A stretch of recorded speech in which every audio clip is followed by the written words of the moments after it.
आज मैं सरवाइव करूंगा 100 डेज इस बेडरॉक ओनली वर्ल्ड में, और इस वर्ल्ड में किसी भी टाइप का स्ट्रक्चर होने नहीं वाला। तो इसलिए मेरे को इस वर्ल्ड में सरवाइव करने के लिए दो चीजें मिलेगी बस। एक है चेस्ट जिसके अंदर क्या है मेरे को पता नहीं, और दूसरा है ये एंड पोर्टल। और वैसे तो इस वर्ल्ड में 100 डेज सरवाइव करना बहुत ज्यादा डिफिकल्ट है, लेकिन फिर भी मैं कुछ टारगेट रखूंगा। तो सबसे पहले मेरे को एक पावरफुल सा नेदरराइट आर्मर बना के उसको कस्टमाइज करना है, और उसके बाद एंडर ड्रैगन को जाके बीट करना है, फिर विदर को डिफीट करके एक बीकन बनाना है, और आखिर में मेरे को एक सर्वाइवल बेस भी बनाना है अपने लिए। तो चैनल में नए आए हो तो लाइक और सब्सक्राइब कर देना। तो वीडियो शुरू होने से पहले तुम लोगों के लिए मैं एक अनाउंस कर दूं, मैं एक गिव अवे रखने वाला हूं, और इस गिव अवे में मैं 4 बंदों का नाम लेने वाला हूं। इस वीडियो से मैं 2 बंदों का नाम लूंगा, और मेरे नेक्स्ट वीडियो से और 2 बंदों का नाम लूंगा। तो उनमें से मैं 2 या 3 बंदों को कुछ ना कुछ गिफ्ट देने वाला हूँ, और गिव अवे में कैसे पार्टिसिपेट करना है और वीडियो के बीच में मैं कहीं पे बता दूंगा, तो वीडियो देखते रहो।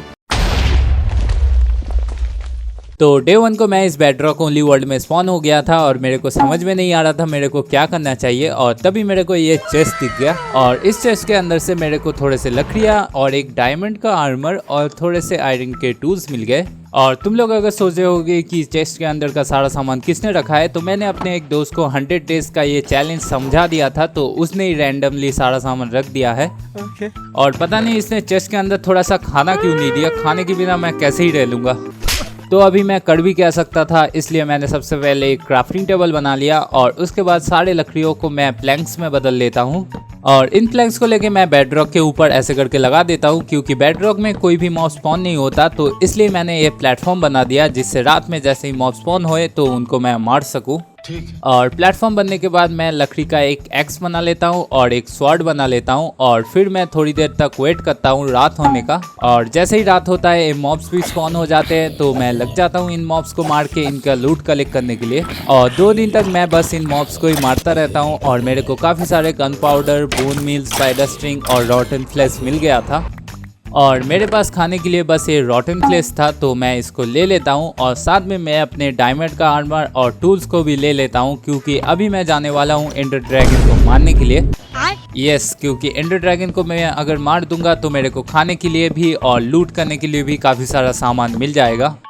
तो इसलिए मैंने सारे लकड़ियों को कलेक्ट कर लिया, और मेरे पास स्पाइडर को मार के थोड़े से स्पाइडर स्टिक मिले थे, तो इसलिए मैंने थोड़े से स्टिक की मदद से एक बो बना लिया, और स्केलेटन को मार के मेरे को काफ़ी सारे एरोज मिले थे, तो उन एरोज को भी रख लिया, काम में आएगा। तो मैं एंडर ड्रैगन को मारने के लिए पूरा रेडी था, और मेरे को यकीन नहीं हो रहा था मैं कुछ रॉटन फ्लेश और आयरन के टूल्स ले जाके एंडर ड्रैगन को मारने जा रहा था। 50 रुपए कट ओवर एक्टिंग की वजह से। तो एंड पोर्टल में आने के बाद मैं इस एंड पोर्टल को ऑन कर देता हूँ और चला आता हूँ एंडर ड्रैगन को मारने के लिए। और एंड वर्ल्ड में आने के बाद मेरे को इतना अच्छा स्पॉन मिलता है कि क्या बताऊँ। बस लकीली मैंने उन लकड़ियों को कलेक्ट करके लेके आया था, नहीं तो मेरा गेम इधर ही खत्म हो जाता। तो जैसे तैसे मैं प्लेटफॉर्म से मेनलैंड तक आ जाता हूँ, और अभी वक्त है इस एंडर ड्रैगन को पेलने का। तो सबसे पहले मैं इस एंडर ड्रैगन के एंड क्रिस्टल्स को तोड़ना शुरू कर देता हूं, और मेरे को काफ़ी ध्यान से तोड़ना पड़ेगा, क्योंकि मेरे पास एरो बहुत ज़्यादा कम है।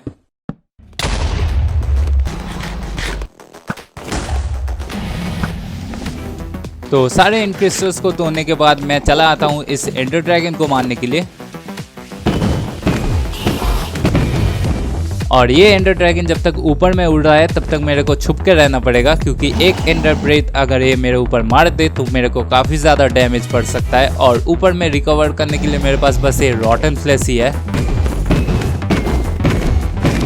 तो फाइनली एंडर ड्रैगन को बीट करना हो चुका था, और इसने मेरे को काफ़ी सारा एक्सपी भी दे दिया था, तो मैंने सारे कलेक्ट कर लिए। और एंडर एग को मैं कलेक्ट नहीं करने वाला था, और एंड वर्ल्ड में जाने का पोर्टल भी खुल चुका था, तो मैं सीधा चला आता हूँ एंड वर्ल्ड की ओर। और एंड वर्ल्ड में आने के बाद मेरा खाने का प्रॉब्लम सॉल्व हो गया, क्योंकि मेरे को काफ़ी सारे कोरस फूड मिल गए, तो मैं इन सारे कोरस फूड को कलेक्ट कर लेता हूँ। क्या ये बात है। और इस फ्रूट में भी एक प्रॉब्लम है, क्योंकि खाते खाते मैं कहीं पे भी टेलीपोर्ट हो सकता हूँ, तो गलती से खाया और वाइट में ही गिर गया, तो ध्यान से खाना पड़ेगा मेरे को। मालूम है तेरे बाप को मत सिखा, चल। और फिर मैं चला आता हूँ एक एनसीटी ढूंढने के लिए, और थोड़ी देर तक चलने के बाद मेरे को यहाँ पे ये छोटा सा एनसीटी मिल जाता है। और एनसीटी में आने के बाद मैंने सबसे पहले इन सलकड़ों को मार दिया, और इन सलकड़ों के डैमेज से अगर मैं रिकवर करने के लिए फ्रूट खाऊंगा तो मैं बाहर भी टेलीपोर्ट हो सकता हूँ, तो मेरे को ध्यान से खाना पड़ेगा। no! तो सलकड़ों से डैमेज ले लेके मैं ऊपर आ गया, और मेरे को 2 चेस्ट दिख गया, लेकिन जैसे ही मैंने फ्रूट को खाया मैं बाहर टेलीपोर्ट हो गया। और उसके बाद मैं दौड़ के गया गया और इस दोनों चेस्ट के अंदर से जो भी सामान था उनको मैं कलेक्ट कर लेता हूँ और साथ में चेस्ट को भी। तो इस वाले एनसीटी से लूटना हो चुका था और उसके बाद मैं निकल चुका था दूसरे एनसीटी को ढूंढने के लिए। और लकीली मेरे को दो एनसीटी बहुत ज्यादा क्लोज में मिल गया। एक में सिप्रैक था और दूसरे में नहीं था। फिलहाल के लिए इस वाले में चलते। तो सल्करों को मारने के बाद मैं सीधा चला आता हूँ चेस्ट को लूटने के लिए। और यहाँ के चेस्ट से मेरे को काफी सारे गोल्ड और डायमंड भी मिल गया, साथ में डायमंड के आर्मर भी थे। तो इन सारे सामानों को लेने के बाद मैं इस वाले एनसीटी से निकल के सामने वाले एनसीटी में चला आता हूँ। और इस वाले एनसीटी में सिप्रैक भी था तो मेरे को इलाइट्रा भी मिल जाएगा, लेकिन फिलहाल के लिए मैं चेस्ट लूटने चला गया। और इस वाले चेस्ट से मेरे को इतना सारा डायमंड मिल जाएगा मैंने सोचा नहीं था। इतनी खुशी। और सेकंड वाले चेस्ट से फाइनली मेरे को काफी सारे आयरन मिल गया और साथ में एक डायमंड का आर्मर भी। और एक दूसरे चेस्ट से भी मेरे को काफी सारे आयरन, डायमंड और थोड़े से टूल्स मिल गए। और इस आखिरी वाले चेस्ट से तो मेरे को काफी सारे एमरल्ड और एक स्मिथिंग टेम्पलेट भी मिल गया।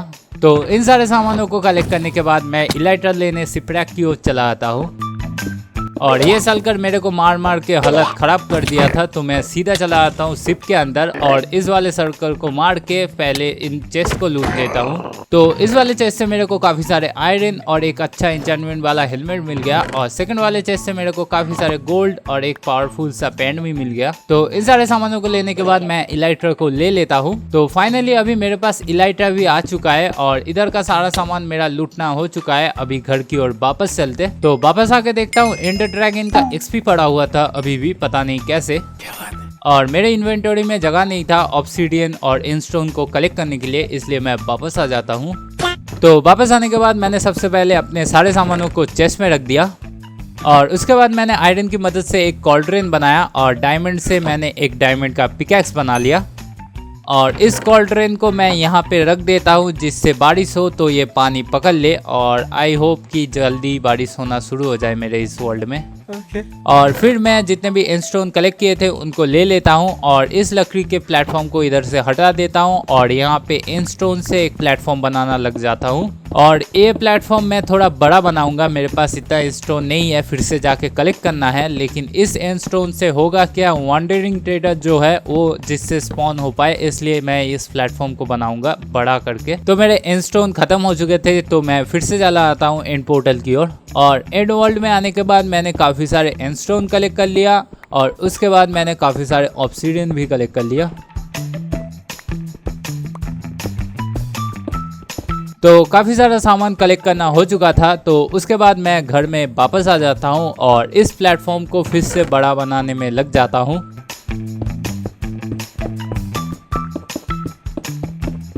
तो रात तक मेरा प्लेटफॉर्म बन के रेडी हो चुका था और मॉब जिससे स्पॉन ना होए उसलिए मैंने टॉर्चेस भी लगा दिया था। अभी मैं मॉब्स को स्पॉन करने के लिए एक दूसरा प्लेटफॉर्म बनाने लग जाता हूँ।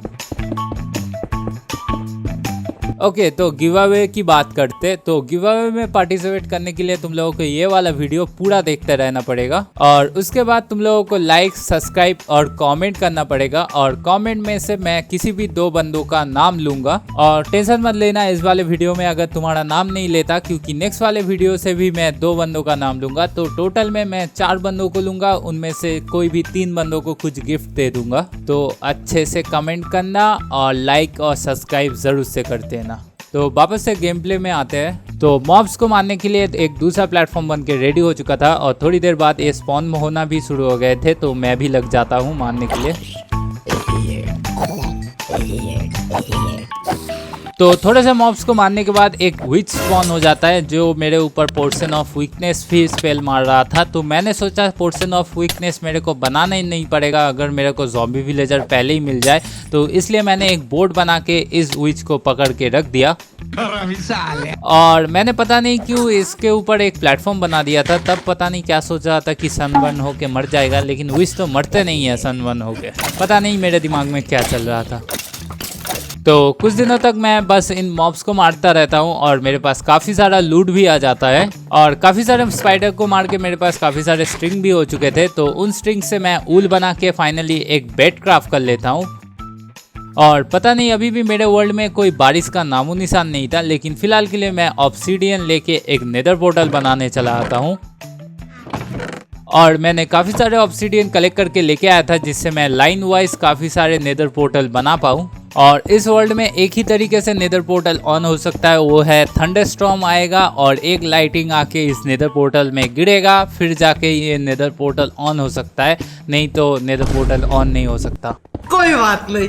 और तुम लोगों को शायद सुनकर इम्पॉसिबल लग रहा होगा, लेकिन मैंने एक ट्रिक यूज किया था बहुत सिंपल, जिससे चांसेस बहुत ज्यादा बढ़ जाते हैं लाइटिंग स्टॉर्म गिरने का। और कुछ दिनों तक मैं इस प्लेटफॉर्म में इन मॉब्स को मारता रहता हूँ और ये प्लेटफॉर्म बार बार ये लोग बिगाड़ते रहते हैं, इसलिए मैंने सोचा इस प्लेटफॉर्म को हटा के एक छोटा सा एक्सपी फार्म की तरफ कुछ बना देते। और फिर मैं एक हॉपर बना के इस एक्सपी फार्म को बनाने लग जाता हूँ और इसमें वाटर और ट्रैप डोर की ज़रूरत नहीं था।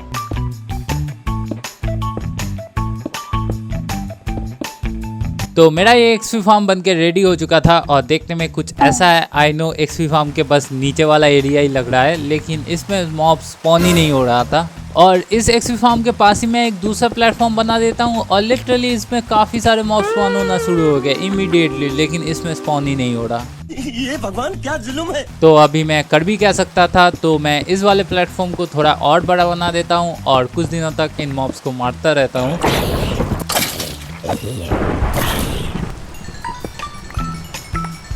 तो काफ़ी दिनों तक बारिश होने के बाद फाइनली ये बारिश भी थम गया था और मेरे हांडी के अंदर पानी भी जम गया था। तो जल्दी से मैं एक आयरन बकेट बनाता हूँ और इस पानी को कलेक्ट कर लेता हूँ।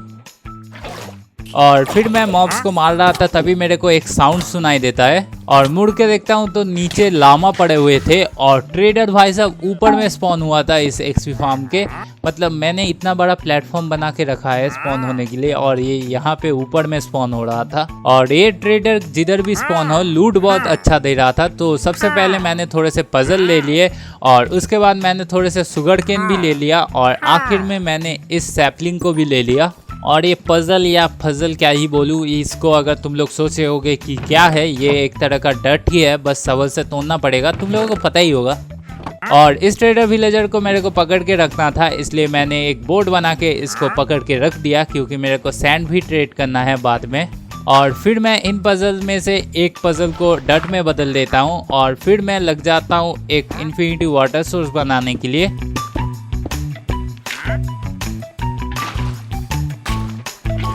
और बोन मिल की मदद से मैं एक इन्फिनिटी वाटर सोर्स बना लेता हूँ। तो मेरे पास इन्फिनिटी वाटर सोर्स आ गया था और तभी मेरे दिमाग में एक आइडिया आया जिससे मैं नेदर पोर्टल को थंडरस्टॉर्म में ऑन कर सकूं। और उसके लिए मेरे को काफ़ी सारे ज़ॉम्बीज़ की ज़रूरत पड़ेगी, इसलिए मैंने बाकी सारे मॉब्स को मार के बस ज़ॉम्बीज़ को ही रख दिया। और फिर मैं इस प्लेटफॉर्म के अंदर पानी भरने लग गया जिससे ये ज़ॉम्बीज़ ड्राउन में बदल जाए और ड्राउन को जैसे ही मारूँ मेरे को कॉपर ड्रॉप मिले और कॉपर से मैं एक लाइटिंग रॉड बना सकता हूँ, जिससे थंडरस्टॉर्म गिरने का चांसेस बहुत ज़्यादा बढ़ जाएगा। और इन राउंड्स को मारने के बाद फाइनली मेरे को थोड़े से कॉपर मिल जाता है, लेकिन मेरे को और भी कॉपर कलेक्ट करना था, इसलिए मैं कुछ दिनों तक इन ज़ॉम्बीज़ को बस स्पॉन कराता रहता हूँ और इनको पानी में डाल के ड्राउन बनाता रहता हूँ, जिससे ये कॉपर ड्रॉप करे। तो काफ़ी दिनों तक स्ट्रगल करने के बाद फाइनली मेरे पास काफ़ी सारे कॉपर आ जाते हैं और मैं 2 लाइटिंग रॉड बना लेता हूँ। और क्योंकि तब बारिश नहीं हो रहा था, इसलिए मैंने उस कॉपर रॉड को रख दिया चेस्ट में और मैं अपने एक्सपी फार्म को तोड़ देता हूं और इस वाले प्लेटफॉर्म को बड़ा बनाने लग जाता हूं, जिससे वॉन्डरिंग ट्रेडर इधर स्पॉन हो पाए। और फिर रात को अचानक से बारिश होना शुरू हो गया था, तो मैं लाइटिंग रॉड्स को लेके इस नेदर पोर्टल के यहाँ पे रख देता हूँ। और साथ में पता नहीं मैंने क्यों लकड़ियाँ भी रख दिया आसपास में, ये सोच के कि आग पकड़ लेगा कम से कम ये लकड़ियाँ अगर गिरेगा तो।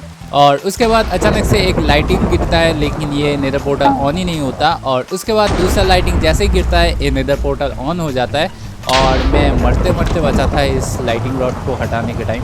बच गया साला। तो मेरा नेदर पोर्टल ऑन हो चुका था और उसके बाद मैं शुगर केन्स को प्लांट करके चला आता हूँ नेदर की ओर। तो नेदर में आने के बाद मैं देखता हूँ मैं एक वाफ फॉरेस्ट में स्पॉन हुआ था, तो जल्दी से मैं काफ़ी सारे लकड़ियाँ कलेक्ट करता हूँ और उसी के साथ एक बकेट लावा भी कलेक्ट कर लेता हूँ। और फिर मैं चला आता हूँ काफ़ी सारे ग्रेवल कलेक्ट करने के लिए, जिससे मैं डट को डबल कर पाऊँ। तो इन सारे सामानों को कलेक्ट करके मैं घर की ओर वापस आ जाता हूँ। और घर वापस आने के बाद सबसे पहले मैंने इन सामानों को चेस्ट में रख दिया और एक कॉबलस्टोन जनरेटर बनाने लग गया।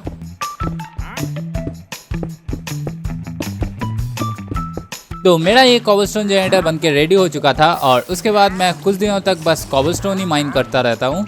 तो मैंने एक बारी में काफ़ी सारे कॉबलस्टोन माइन कर लिया था क्योंकि मैं सोच रहा था एक एक्सपी फार्म बनाने के लिए, इसलिए मैं कुछ चेस्ट बनाता हूँ, काफ़ी सारे ट्रैप डोर बनाता हूँ और कुछ हॉपर भी बना लेता हूँ साथ में। तो एक्सपी फार्म बनाने के लिए सारा सामान बनके रेडी हो चुका था, लेकिन फिलहाल के लिए चेस्ट में रख देता हूँ और मैं डट को डबल करने लग जाता हूँ क्योंकि मेरे पास खाने के लिए कुछ सामान नहीं था। तो मेरे को डट चाहिए जिससे मैं फार्म कर सकूँ।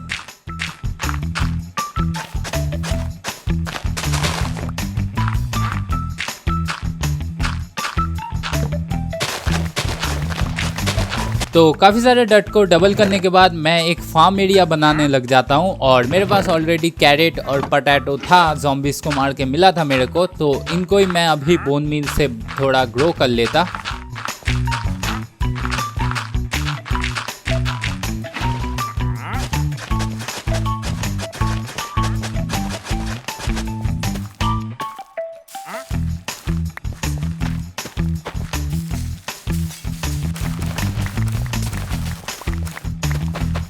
तो काफ़ी सारे पोटैटोस मैं बोन मील के मदद से ग्रो कर लेता हूँ और थोड़े से पोटैटोस को मैं ले लेता हूँ और फर्नेस बना के उसके अंदर डाल लेता हूँ कुक होने के लिए।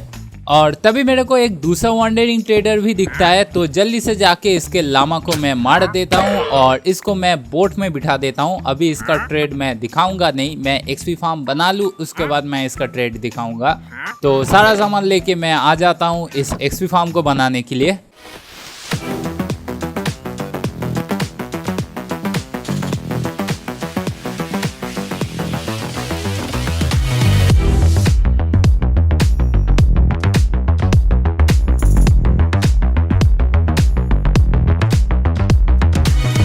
तो मेरा एक्सपी फार्म बनके रेडी हो चुका था और काफ़ी अच्छा खासा मॉब भी स्पॉन हो रहा था, तो मैं सारी रात इन मॉब्स को मारता रहता हूँ और इन मॉब्स को मार के मेरे को काफ़ी अच्छा खासा लूट मिल रहा था। और नेक्स्ट डे को मैं इस ट्रेडर विलेजर से थोड़े से ऑक सैपलिंग, क्रूज सैपलिंग और थोड़े से पंपकिन ले लेता हूँ और फिर मैं ऑक सैपलिंग को यहाँ पे डट लगा के प्लांट कर देता। और एक्सपी फार्म में मॉब्स को मारते मारते मेरे को ज़ॉम्बी विलेजर का साउंड आता है, तो जल्दी से मैं यहाँ से बंद कर देता हूँ। और यहाँ पे एक नहीं दो ज़ॉम्बी विलेजर थे, तो इन दोनों ज़ॉम्बी विलेजर को मैं निकाल के बोट में बैठा देता हूँ। तो अभी मेरे को इन दोनों ज़ॉम्बी विलेजर को ठीक भी करना है, इसलिए मैंने थोड़े से ट्री को ग्रो किया। उसके बाद उनके सैपलिंग्स को तोड़ के 2 एप्पल जुगाड़ कर लिए और 2 गोल्डन एप्पल बना लिया। और पोर्शन ऑफ वीकनेस बनाने का सोचा नहीं क्योंकि मेरे पास एक विश था, तो उससे ही मैं सोचा पोर्शन ऑफ वीकनेस मिल जाएगा। लेकिन जैसे ही मैं विलेजरों को लेके जाता हूँ ये पोर्शन ऑफ वीकनेस और फेंक के मार ही नहीं रहा था, पता नहीं क्यों। गजब बेइज्जती है। तो बहुत देर तक ट्राई करने के बाद भी ये विच पोर्शन ऑफ वीकनेस फेंक नहीं रहा था, इसलिए मैंने खुद से ही एक पोर्शन ऑफ वीकनेस बनाने लग गया। तो मेरा पोर्शन ऑफ वीकनेस बन के रेडी हो चुका था। उसके बाद मैं इन विलेजरों के ऊपर फेंक के मारता हूँ और एक करके गोल्डन एप्पल खिला देता हूँ। तो विलेजर तो ठीक हो जाएंगे, लेकिन इनको रखने के लिए एक ट्रेडिंग हॉल बनाना पड़ेगा, इसलिए मैंने थोड़े मटेरियल जुगाड़ कर लिया पहले।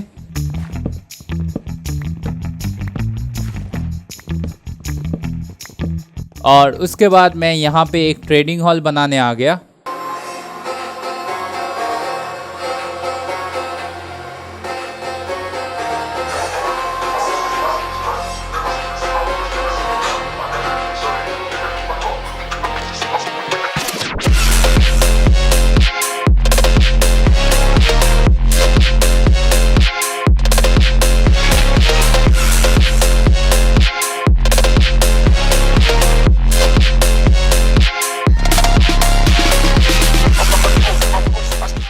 तो मेरा ट्रेडिंग हॉल बनके रेडी हो चुका है और एक्सपी फार्म से और मैंने पहले जितने भी मॉब्स मारे थे उनसे जितने भी स्ट्रिंग मिले थे मेरे को, उनको मैंने ऊल में बदल लिया और थोड़े से बेड क्राफ्ट करके इस ट्रेडिंग हॉल के अंदर रख दिया।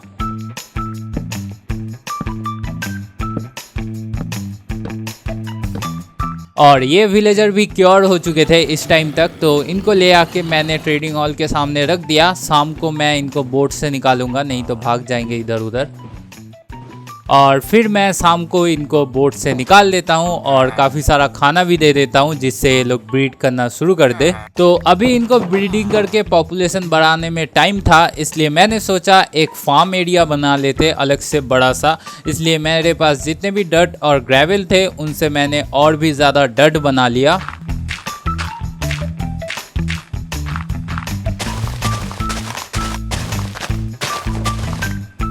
और साथ में मैंने नेदर में जाके थोड़े से लकड़ियाँ और ब्लैक स्टोन कलेक्ट कर लिया।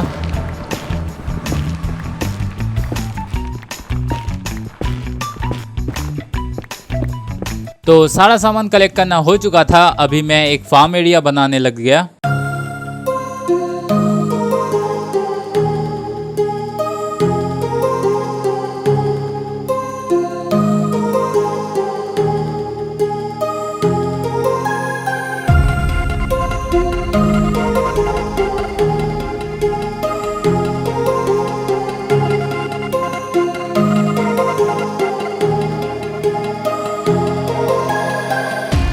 तो मेरा फार्म एरिया बनके रेडी हो चुका था और सामने वाला एरिया मैंने खाली रखा था क्योंकि यहाँ पे मैं नॉर्मल सीड्स डालूंगा। लेकिन फ़िलहाल के लिए मेरे पास सीड्स नहीं थे, बस पोटैटो और कैरेट था, तो उनको ही प्लांट कर दिया था। और उसी के साथ मेरे विलेजर भी ब्रीड कर के काफ़ी सारे हो चुके थे इस टाइम तक। तो इसलिए मैंने सोचा अभी इन विलेजरों के साथ थोड़ा ट्रेडिंग करते। इसलिए मैंने शुगर केन को तोड़ के थोड़े से पेपर बना लिए, उनसे बुक्स और फिर बुक सेल्फ बना के एक लैम्पटन बना लिया। और साथ में मैंने 2 फ्लैचिंग टेबल भी बनाए थे जिससे मैं स्टिक के बदले एमरल्ड ट्रेड कर सकूं। और फिर मेरे को इस विलेजर से बुक सेल्फ मिल जा रहा था जिससे मैं और भी लैम्पटन बना सकता था। लेकिन उससे पहले मैं अपने आर्मर को थोड़ा एक साथ में इंचार्ज कर देता, क्योंकि मैंने एनसीटी से काफ़ी सारे आर्मर लेके आया था, तो उनको एक साथ में इंचार्ज कर लेते।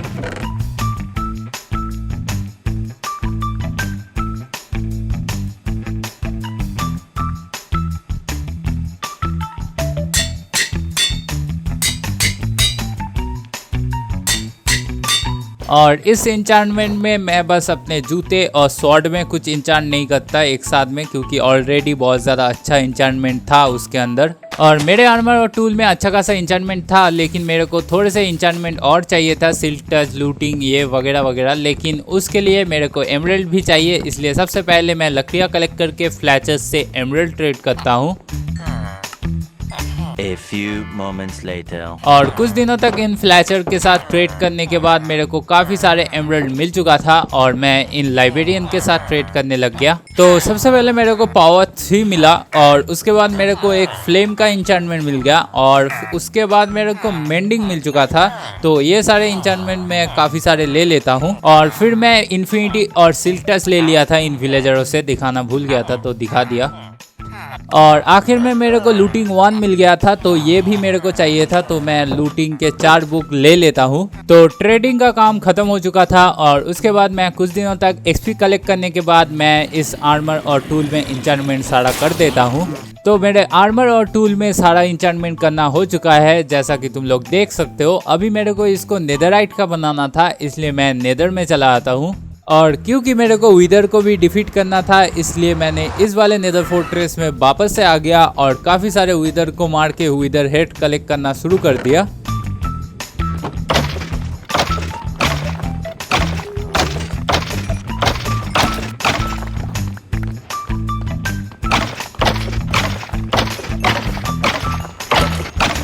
तो मेरा 3 विदर हेड कलेक्ट करना हो चुका था और उसके बाद मैं चला आता हूँ एंसेंट डेब्रिस कलेक्ट करने के लिए। और ये एरिया मेरे को सही लग रहा था, तो मैं यहाँ से माइनिंग करके एकदम वाइल्ड लेवल 15 में आ जाता हूँ। और क्योंकि मेरे पास TNT वगैरह कुछ नहीं था, इसलिए स्ट्रिप माइनिंग करके ही मैं अभी एंसेंट डेब्रिस ढूंढने वाला था।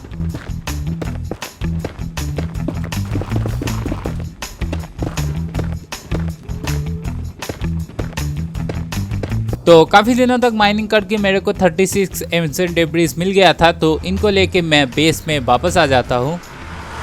तो बेस में वापस आने के बाद मैंने इन एंसेंट डेब्रिस को कुक होने के लिए डाल दिया। और थोड़ी देर बाद ये एंशिएंट डेब्रिस कुक भी हो चुके थे, तो मैं इनको नेदरराइट इंगट में बदल लेता हूँ और मैंने अपने डायमंड के आर्मर को नेदरराइट के आर्मर में बदल दिया।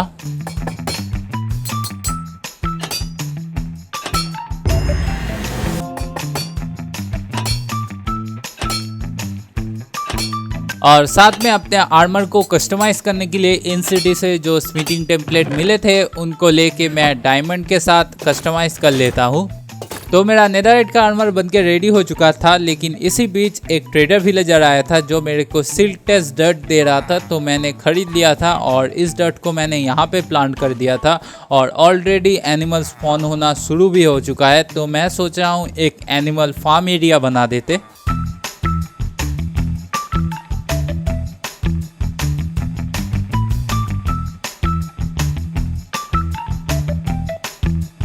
तो मेरा फार्मिंग का एरिया बनके रेडी हो चुका है और मैं विदर को डिफीट करने जाऊंगा, लेकिन उससे पहले मैं एक नेदर पोर्टल सामने वाले इस एरिया में बना दूं जिससे देखने में भी थोड़ा अच्छा लगे।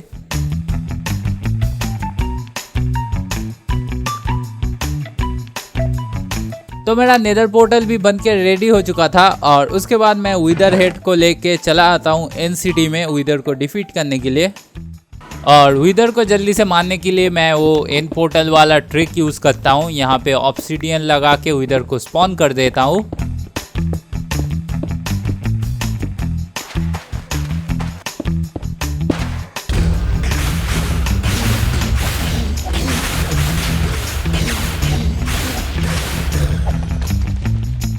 तो विदर को डिफीट करने के बाद मैं घर वापस आ जाता हूँ और घर वापस आके सबसे पहले इस लाइब्रेरियन से मैं थोड़े से ग्लासेस ट्रेड कर लेता हूँ और एक बीकन बना लेता हूँ उसके बाद। तो अभी मैं एक एमरल्ड का बीकन बनाने वाला हूँ, लेकिन उस बीकन को बनाने से पहले मैं अपने लिए रहने के लिए एक घर बनाने का सोच रहा था। तो घर बनाने के लिए ये वाला छोटा सा एरिया पड़ा हुआ था, तो यहाँ पे ही मैं अपना घर बना लेता हूँ।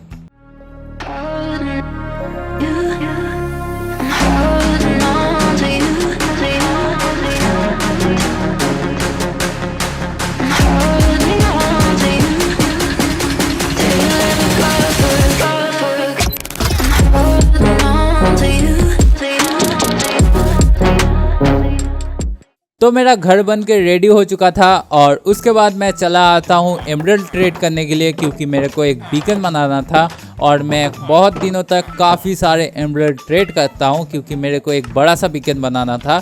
तो एक बड़ा सा बीकन बनाने के लिए काफ़ी सारे एमरल्ड ट्रेड करने के बाद मैं इनको ब्लॉक्स में बदल देता हूँ और यहाँ पे बीकन बनाना लग जाता हूँ। तो मेरा बीकन बन के रेडी हो चुका है और मेरा सारा टारगेट भी खत्म हो चुका है। तो तुम लोगों को अगर वीडियो देख के अच्छा लगा है तो लाइक और सब्सक्राइब ज़रूर से करना। मिलता है नेक्स्ट वीडियो में।